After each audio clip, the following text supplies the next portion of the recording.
سلام دوستان، خوش اومدین به ویدیو دیگه. امروز اومدیم با آموزش ساخت یک پیشگوشتی شارژی. این پیشگوشتی سریش مگنتی جدا میشه و وصل میشه.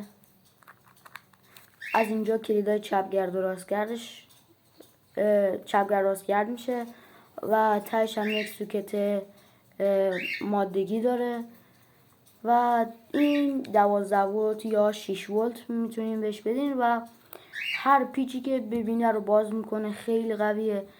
این آموزشش رو براتون الان میذارم، حتما نگاه کنید، حمایت کنید. مرسی که این ویدیو رو تماشا میکنید. حمایت فراموش نشه. مرسی. بزن بریم درستش کنیم.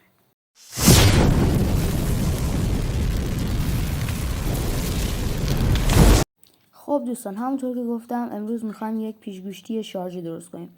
اولین چیزی که نیاز داریم یک دونه موتور گیربکس، یه موتور گیربکس خیلی قوی و یک پیشگوشتی بوده. این که من برشش دادم و سرش هم مگنتی جدا می شده و این سریای مختلف داره، مثل 2 سو، 4 سو. این 2 سوه، این 4 سو و این هم پیچای مال گوشی و لپتاپ و اینجور چیزا و این هم آچار آنل ستاره‌ای. خب مثلا این میتونیم مگنتی سرش رو جدا کنیم و وصل کنیم، خیلی راحت و آسون. حالا من از 4 سوش استفاده میکنم. خب وسیله بعدی که نیاز داریم یک باکس. حالا هر چیزی میتونین بذارین. من اومدم از رول دستمال کاغذی استفاده کردم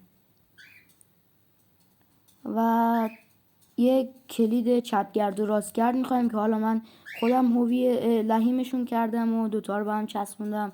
شماتیکش هم براتون الان میذارم. دو تا سیم قرمز میره به باتری و 2 تا سیم مشکی میره به موتور. این اتصالات مدارشه که سیمای قرمز و بنفش به هم وصل شده، پایه‌های A و B به هم و C و H هم به هم.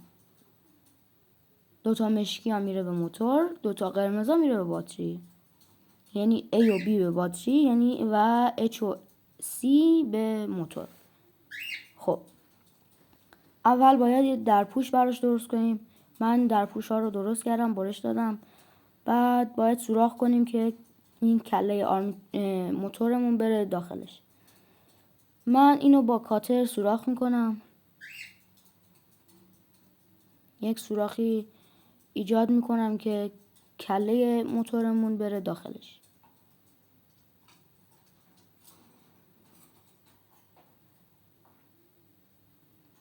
خب دیگه فکر میکنم بس باشه. کله موتور رو داخل سوراخ میکنم و باید موتور رو بهش بچسبونم. با استفاده از چسب 1 2 3 باید موتور رو بچسبونم. اینطوری جا میخوره و خیلی شیک و تمیز و میچرخه قشنگ. خب حالا باید موتورمون رو به درپوشمون با چسب 1 2 3 وصل کنم. من چسب 1 2 3 میزنم اونجا و هاردنر هم حتما بزنین که سریع خوش بشه و سفت و محکم بشه. این آرمیچر خیلی قویه، توانش تا 10 کیلوه. 10 کیلو رو میتونه بلند کنه. یعنی شما هر پیچی که بذارین جلوشو مثل آب خوردن باز میکنه یا میبنده. این موتورای خیلی قویه، چرخدنده های فلزی داره. یه مدل داره فلزی چرخدنده هاش، یه مدل هم داره آهنیه. این مدل از مدل آهنیه. خب من هاردنر میزنم یا همون خوشکن که سریع صفر بشه و قشنگ میبینین که داره میچرخه.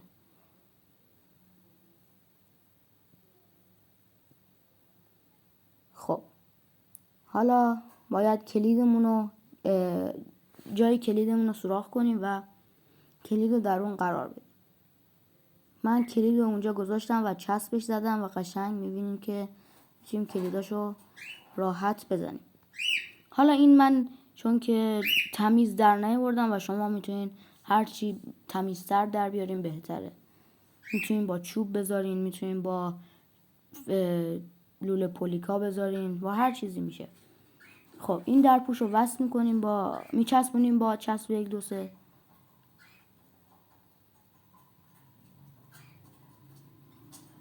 خب حالا هاردنر میزنیم تا قشنگ خوش بشه سریع. وقتی خوش شد بقیه رو هم راحت میزنیم.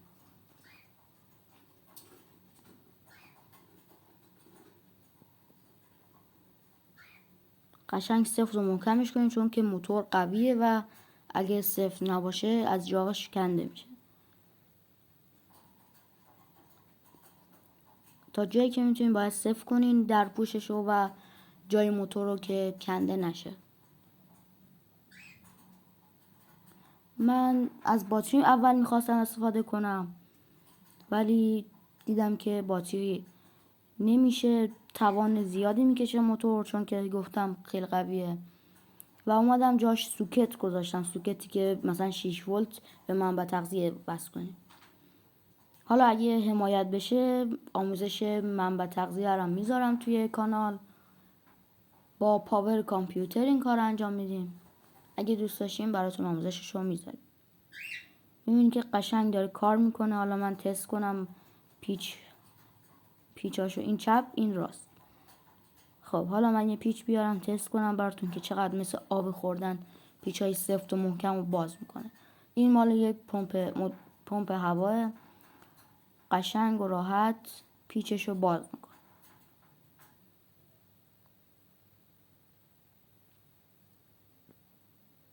همونطور که میبینید راحت داره پیچو باز میکنه و هیچ لنگی هم نمیزنه.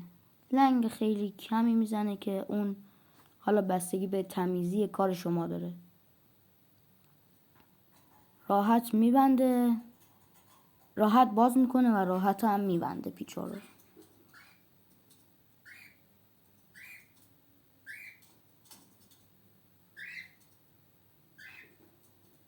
مرسی که حمایت میکنین.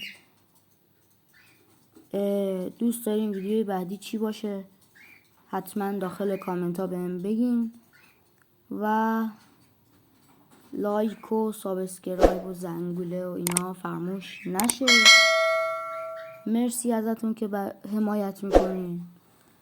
تو کامنت ها بگین که ویدیو بعدی چی